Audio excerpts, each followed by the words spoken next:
Olá, pessoal! Hoje nós vamos aqui começar a nossa primeira aula sobre cinética. E aí a cinética, né, ela causa um pouquinho de confusão nesse momento, porque a gente estuda cinética geralmente na física, quando nós estudamos o movimento dos corpos, né? Então é quando você estuda lá a velocidade, a aceleração, os movimentos retilíneos, retilíneos uniformemente variado, né, curvilíneos, entre outros. E na química, como que a cinética é introduzida na química? Então, dentro daquela tríade que nós chamamos de físico-química, nós temos a termoquímica, que estuda calor das reações, cinética, que vai estudar velocidade das reações e fechando depois com o equilíbrio químico. Então, nós vamos estudar qual é o comportamento da velocidade de uma reação e como essa velocidade pode ser afetada. Há algumas reações em nosso cotidiano que nós temos interesse em que essa reação seja acelerada, ok? Então, por exemplo, quando você está com pressa e precisa fazer uma comida rápida, você precisa acelerar a velocidade de cozimento. Já uma vez que essa comida ficou preparada, se você consumiu uma parte na refeição e a outra parte sobrou, você quer desacelerar a reação de deteriorização dessa comida. Então, você trabalha com a velocidade da reação de acordo, com o que for melhor para você, com o seu benefício. Então, eu já brinco sempre que nós temos duas máquinas em casa. Uma máquina que vai acelerar reações, que é o fogão, uma máquina que vai retardar reações, que é a geladeira. Mas a gente vai estudar bem a fundo como esses fatores vão acelerar ou retardar uma reação. E o primeiro momento de estudar cinética é a gente entender essa velocidade da reação. Então, vamos voltar um pouquinho lá na nossa física. Lá na nossa física, a gente estuda que a velocidade média é o ΔS sobre ΔT. S é espaço e T é tempo. Então, nós temos que delta, variação, é sempre final menos inicial. Então, nós temos o espaço final menos o espaço inicial, dividido pelo tempo final e o tempo inicial, você acha a velocidade média. Então, se um carro sai de Resende em direção ao Rio de Janeiro, você vai calcular qual quilômetro que ele chegou, quilômetro final da rodovia, você vai calcular o ponto de partida, qual foi o quilômetro inicial que ele saiu, você vai ter a variação de espaço, em quilômetros, e você vai calcular o tempo, ou seja, que horas você saiu e que horas você chegou, então você vai ter a variação de tempo. E aí você tem a famosa unidade de medida que é o quilômetros por hora.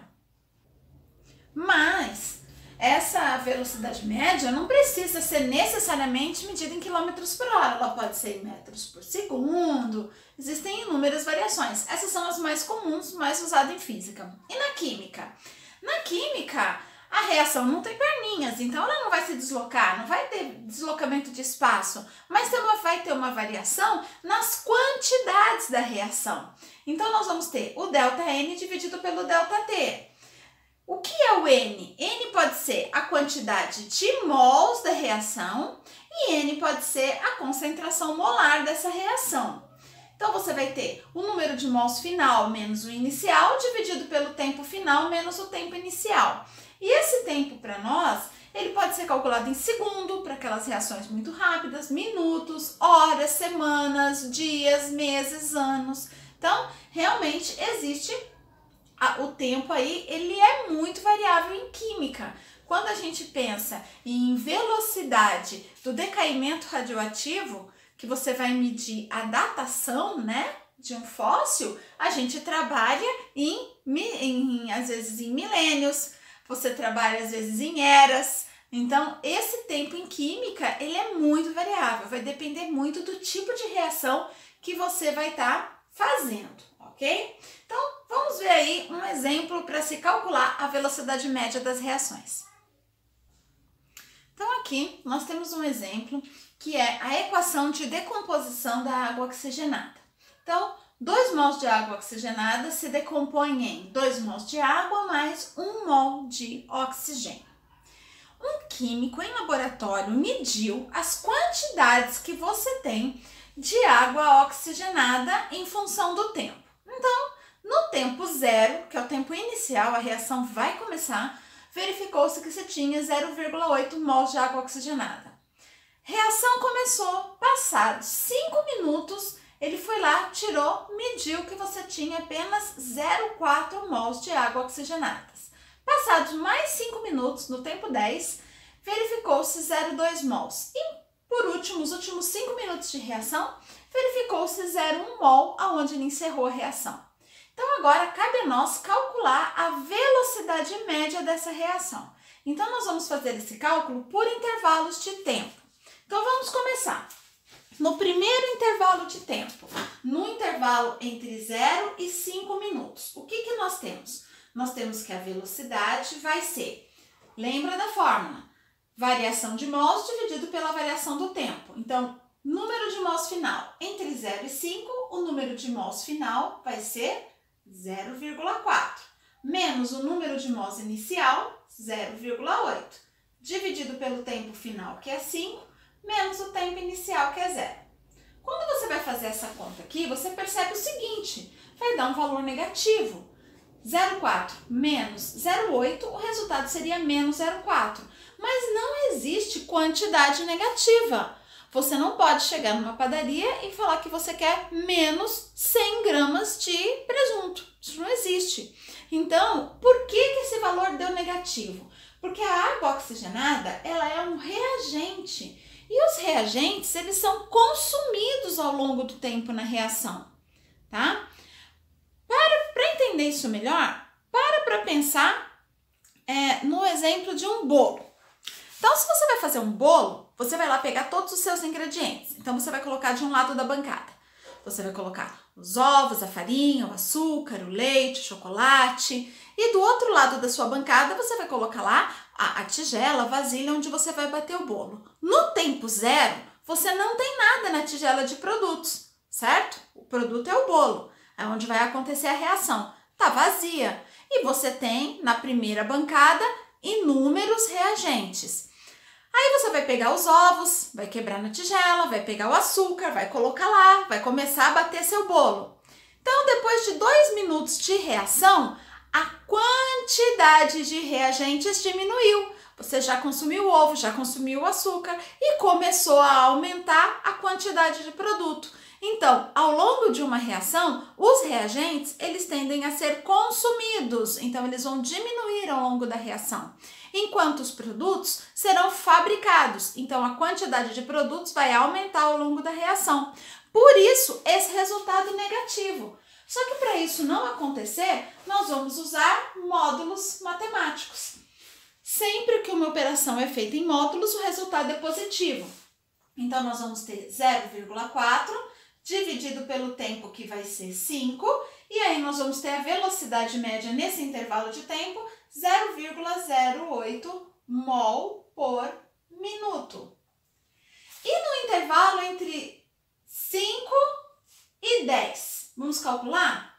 Entre 5 e 10 minutos, nós vamos ter que a velocidade será número de mols final, 0,2, inicial, 0,4, tempo final, 10, tempo inicial, 5, entre módulos, e aqui eu vou ter 0,2 dividido por 5, o meu resultado vai ser 0,04 mol por minuto. No meu último intervalo, o intervalo entre 10 e 15 minutos.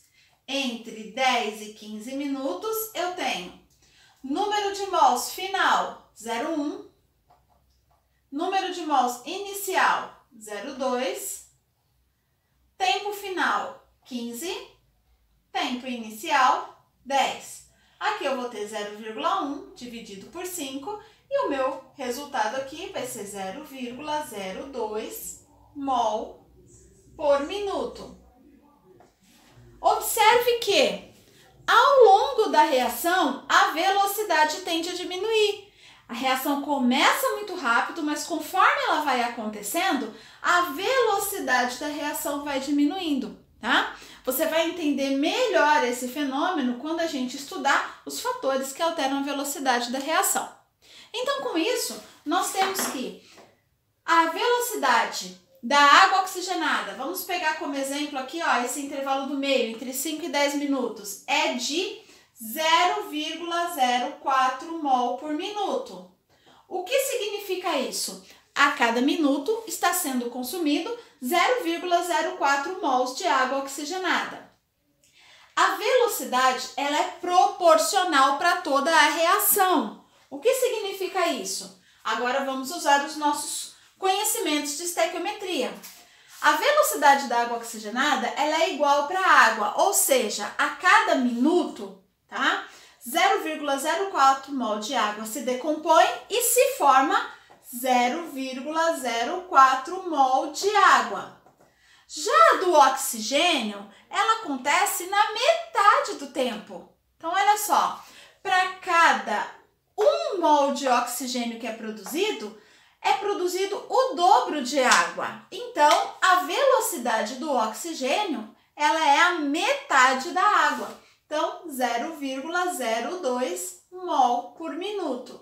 Então, a estequiometria, ela vai ditar todas as velocidades das reações. Uma vez que você descubra a velocidade de uma espécie, você consegue determinar as demais através do processo estequiométrico. Vamos ver mais um exemplo disso. No exemplo agora, nós temos a equação de formação da amônia. Então, nós temos lá que 3 mols de hidrogênio reage para 1 mol de nitrogênio, formando 2 mols de amônia. Se o problema te fornece que a velocidade de formação da amônia é de 4 mols por segundo, qual é a velocidade, tá, de reação do hidrogênio e do nitrogênio? Então, você vai fazer a proporção entre elas. Veja que para cada 2 mols de amônia formado, se desfaz 1 mol de nitrogênio. Então, o nitrogênio, ele tem uma velocidade que é metade da amônia. Então, para o nitrogênio, se a velocidade da amônia é 4 mols por segundo, em 1 segundo, o nitrogênio será de 2 mols. E para o hidrogênio? Eu vejo que para cada 1 mol de nitrogênio que reage, eu tenho 3 mols de hidrogênio. Então, o hidrogênio é 3 vezes mais rápido que o nitrogênio. Então, se em cada segundo vai reagir 2 mols de N2, para o H2 será 3 vezes mais rápido, então nós teremos 6 mols por segundo de H2. Então, através da estequiometria, você consegue calcular a velocidade média de todas as espécies dentro da equação. E para finalizar a primeira aula de cinética, agora a gente vai entender como são construídos os gráficos da cinética. Então, para você aprender a interpretar um gráfico, nada melhor do que você aprender a construir um gráfico. Então, vamos construir o gráfico daquele nosso primeiro exemplo, que é a decomposição da água oxigenada. Então, olha lá. No tempo zero, você tinha 0,8 mols de água oxigenada. No tempo zero, você não tem produto. Se você não tem produto, então a quantidade de água é 0 e a de oxigênio é 0. Passados 5 minutos, a quantidade de água oxigenada na reação caiu para 0,4. Então, entenda que você tinha 0,8, como caiu para 0,4, quanto reagiu? Reagiu 0,8 menos 0,4, reagiu 0,4 mols. Se 0,4 mols foi o que reagiu de água oxigenada, a água oxigenada anda na mesma velocidade da água, então aqui também reagiu 0,4. Já o oxigênio, a velocidade dele é a metade, então aqui só vai reagir 0,2. Agora vamos para o segundo intervalo. No tempo de 10 minutos, você só tem 0,2 mols de água oxigenada. Então, que é no tempo de 5, no tempo de 10, quanto reagiu? Bom, você tinha 8 no início, se só restou 0,2, nesse intervalo de tempo de 10 minutos, houve 6 mols que foram consumidos, ok? Então, como a água anda na mesma velocidade, então aqui será 0,6. O oxigênio é a metade, então ele será 0,3. Já no tempo de 15 minutos, quanto reagiu? no tempo de 15 minutos, você só tem 1 mol de água, gera 1 mol de água oxigenada. Então, se no início você tinha 0,8 e só sobrou 0,1, isso quer dizer que 0,7 foram consumidos. Então, 0,7 reagiu. Como a água anda na mesma velocidade, você vai ter 0,7 de água e o oxigênio na metade, 0,35. Então, veja que para construir um gráfico, você tem que saber quantos mols de cada espécie você tinha naquele intervalo de tempo. Para os reagentes, as quantidades vão diminuindo e para os produtos, elas vão aumentando na mesma proporção, respeitando a quantidade de mols de cada espécie. Com base nisso agora, a gente consegue construir o nosso gráfico. Então, olha lá, vamos construir a linha da água oxigenada. No tempo 0, eu tenho 8 mols de água oxigenada. No tempo 5, eu tenho 4. No tempo 5, eu tenho 4. No tempo 10, eu tenho 2. No tempo 10, eu tenho 2. E no tempo 15, eu tenho 0,1. Com isso, agora eu consigo traçar aqui a linha da água oxigenada. Veja que a linha da água oxigenada, ela vai diminuindo ao longo do tempo, porque ela é um reagente, está sendo consumida. Vamos fazer a mesma coisa para água agora, construindo o gráfico da água. No tempo 0, eu não tenho nada de água. No tempo de 5 minutos, eu tenho 0,4 também. No tempo de 10 minutos, eu tenho 0,6. E no tempo de 15 minutos, eu já tenho 0,7. Então, veja que a linha para a água, ela aumenta ao longo do tempo. Ela é um produto. E o oxigênio? Tempo 0, eu tenho 0 de oxigênio. Tempo 5, eu tenho 0,2 de oxigênio. Tempo 10, eu tenho 0,3. E no tempo 15, eu tenho 0,35. Olha, nem chega a 4. A curva para o oxigênio também aumenta, só que veja que ela é mais lenta, porque o oxigênio tem a metade da velocidade de formação da água, ok? Essa é a nossa primeira parte, entendendo a velocidade das reações.